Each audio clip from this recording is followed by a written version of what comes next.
So Sarah, take us over the last year. What's been going on in the health space, particularly when it comes to housing? So I think we've seen a continuation of the lessons we've been learning over the last year or two with the pandemic, understanding what role housing plays in our health and our well-being. So of course, it's not just our physical health, it's our mental health and our well-being. And so some people have more space than others, access to green space, and some people are able to run their homes, heat their homes, feed their families, and some people aren't. So we've seen all sorts of policy impacts, both in UK government and Welsh government. Do you think the pandemic is in many ways it's helped make us realise, hasn't it, I suppose, the importance of housing? You kind of touched on a few points, when you're sitting at home and it's cold, you feel it. It affects your mental health, it affects your ability to work, it affects your productivity. But of course, you've got to be able to afford to heat your home and all that sort of stuff. So do you think the pandemic has kind of helped us get it front and centre and realise the connection between health and well-being and your house? I think so, certainly, yes. I think we've never been more acutely aware of how we live as individuals and as communities, and how some people aren't afforded the same opportunities as others. And I think that there is a shift from our understanding of health as being something to do with the NHS, something to do with hospitals, how often you see your GP, whether you eat well or exercise, or all the things that we know we should do a bit better at. But actually it's bigger than that. And I think that we are all, as a public, the media, politicians and policymakers are seeing that increasingly. And the impact that your home, your job, your education, and all the other things as part of your life that are completely separate in terms of policy, often, to health and the NHS and social care. All of those things make up how we feel in ourselves and how well we are able to respond to life's challenges, whether those are physical or mental challenges. Because we talk about mental health and resilience and well-being, but what about your immune system? What about how able, if you don't have a well-ventilated home, for example, then if you get a cold or you develop asthma or something, you're much less well equipped to fight that off, to recover from that. And we see that with things like long COVID. You're going to be more affected for longer by any health issue, and that's going to affect you for the rest of your life and what you can contribute and the life that you build for yourself. So we are seeing the wider determinants of health as we explain them. And I know that lots of organisations in Wales are doing a lot of work on that, because we need to understand it better and we need to join the dots on the policy as well. Otherwise, we won't change it. Yeah, I suppose if we look back over 2021, one of the key sort of milestones was the Senedd election. And I know, our manifesto, the Home Manifesto, and a lead up to that, really tried to draw out those links, didn't it? And it talked, we talked a lot about the impact of home on our lives. And I know you mentioned the NHS briefly, but getting this sort of stuff right at home level saves the NHS money, doesn't it?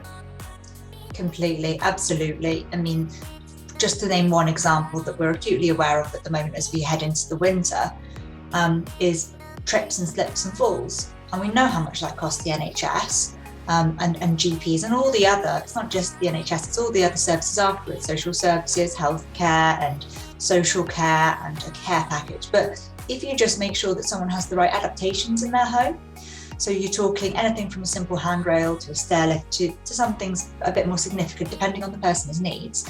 But something that costs a few £100s could save thousands and thousands and thousands, and it will improve outcomes for that person. It will make their life safer, more happy, more secure, and make them more confident. That saves a shed load of money.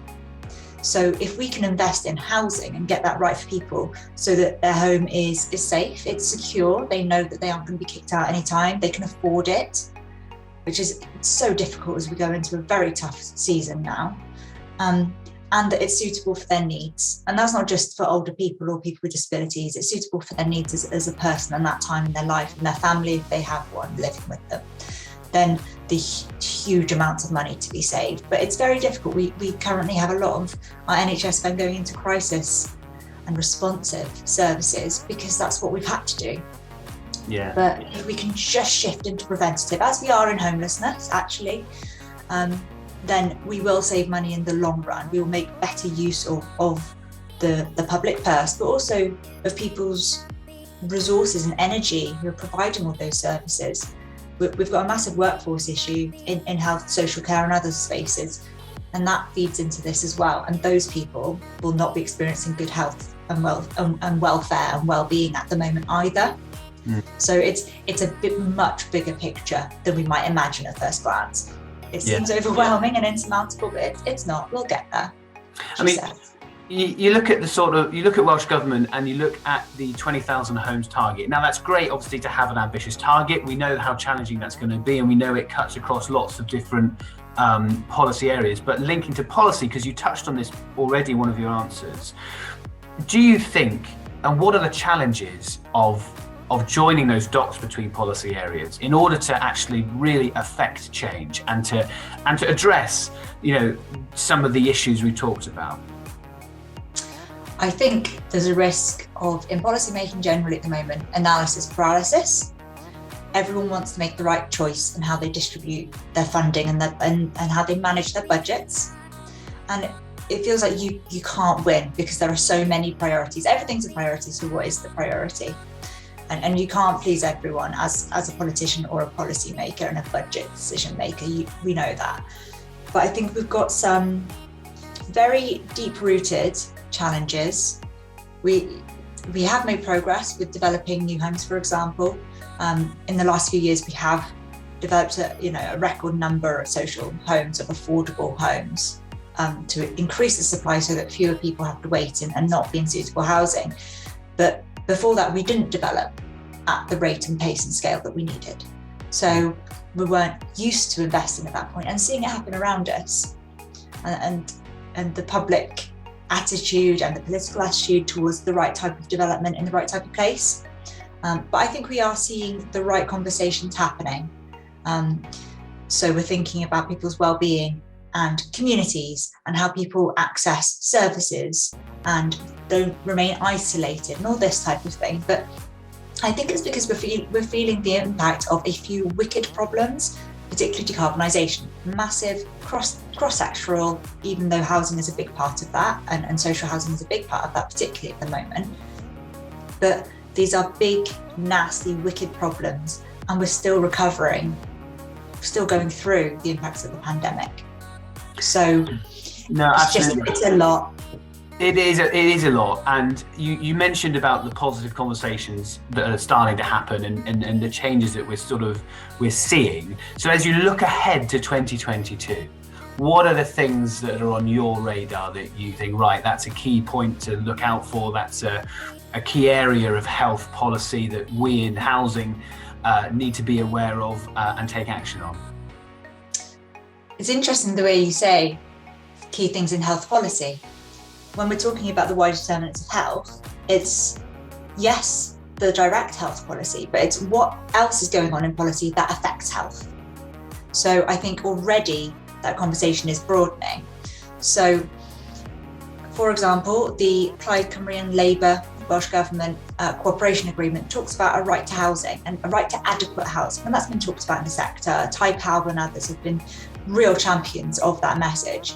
And we may see it actually come to fruition. And what that means is that people will have more levers and the system will have more levers at their disposal to make sure people do have housing. And the impact on people's health is inevitably going to be hopefully positive. You've also got the ICF and Transformation Fund, so that's the Integrated Care Fund. And that helps health and social care services work better together, particularly at a regional level when it's being planned.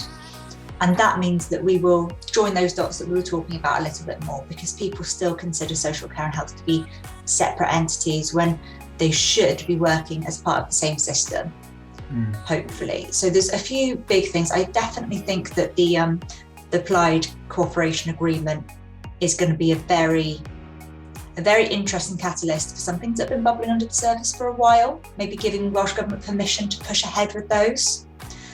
So I hope to see that opens up conversations and delivers change. the other thing to mention is that there's been lots of talk in housing, but wider health and social care policy spheres at the moment about health inequalities. And we're part of a coalition of organisations that's been calling for a cross-governmental, cross-sector response, strategy, inquiry, significant focused piece of work on health inequalities. All the things that we've talked about earlier, to understand them as a whole. So it isn't just in the Health and Social Care Committee in the Senedd, it's across everything. It's in everyone's minds when they're thinking about the policy and their impact assessments and everything. So there's a real potential there to start building on the realizations and we knew this stuff, but boy howdy has it been amplified. The cracks have really been exposed over the last couple of years, and we have an opportunity to build on that with real change. So there are several big opportunities coming up in the next year, I'd say. Fantastic. Well, a year of opportunities to look ahead to. Thank you, Sarah, for your time. Thanks, James.